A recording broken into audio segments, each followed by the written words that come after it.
আজকের দিনের নতুন প্লেয়াররা যারা নিজেদেরকে পুরো দাবি করে তাদের কাছে কেউ জানতে চেয়েও যে ফ্রি ফায়ারে কখনো বৃষ্টি হতো কিনা, তারা কখনো পয়জন জোন দেখেছে কিনা, তাদের কাছে আরও জানতে চেয়েও যে বন্ধুদের নিয়ে কখনো ঘন্টার পর ঘন্টা জম্বি মুড খেলেছে কিনা,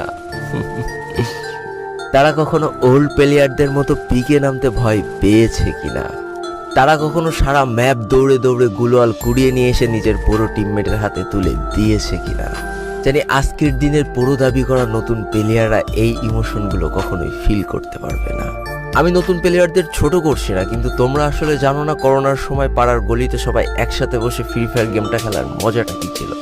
তোমরা আসলে জানো না শুক্রবারের রাত 12টার সময় লিডার অফিসারদের মধ্যে কাস্টম কার্ড ক্লেম করা নিয়ে তাড়াহুড়ো করার মজাটা আসলে কী ছিল। বর্তমান সময়ে 12 ঘন্টার জন্য ফ্রি কাস্টম পাওয়া মানুষগুলো কখনোই বুঝতে পারবে না যে সারা সপ্তাহ ওয়েট করে একটা কাস্টম পাওয়ার মজাটা আসলে কী ছিল। তুমি হয়তো জানোই না যে শনিবারে সবাই মিলে বসে সপ্তাহে একটা দিন মাত্র কাস্টম খেলার মজাটা আসলে কী। তুমি হয়তো জানোই না যে ফ্রি ফায়ারের ভিতরে অ্যাড দেখে দেখে পিঙ্ক কালারের ডায়মন্ড গুছানোর মজাটা আসলে কী। তোমরা আসলে জানো না যে ফ্যাক্টরি ছাদে নামা অতগুলো এনিমির সাথে হাত